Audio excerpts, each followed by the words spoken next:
தமிழ் சினிமாவில் நடிப்பிற்கு ஸ்கோப் இருக்கும் படங்களாக தேர்வு செய்து ரசிகர்களை அசத்தி வருபவர்தான் நடிகர் விக்ரம்.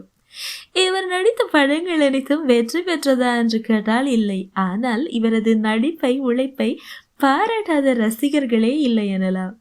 தற்போது இவருக்கு 1000 கோடி ரூபாய் பட்ஜெட் படத்தில் நடிக்கும் வாய்ப்பு ஒன்று வந்துள்ளதாக கூறப்படுகிறது.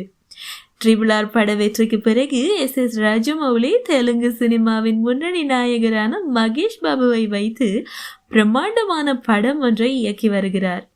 இதில் பிரியங்கா சோப்ரா நாயகியாக நடிக்க பிரித்திவிராஜ் முக்கிய கதாபாத்திரம் ஒன்றில் நடிக்கிறாராம். இந்த பிரம்மாண்ட பட்ஜெட் படத்தில் தான் விக்ரமை நடிக்க வைக்க பேச்சுவார்த்தை ஒன்று நடந்து வருகிறதா. மகேஷ் பாபுவின் மாஸ் இமேஜிற்கு நிகரான ஒரு ஹாலிவுட் நடிகரை தேர்வு செய்ய விரும்பிய ராஜமௌலி விக்ரம் அதற்கு கச்சிதமாக பொருந்துவார் என கருதியுள்ளாரா.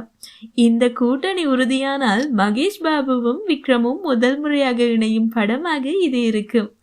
1000 கோடி ரூபாய் பட்ஜெட்டில் உருவாகும் இந்த படத்தில் விக்ரம் இணைவாரா என்பதை பொறுத்திருந்துதான் பார்க்க வேண்டும்.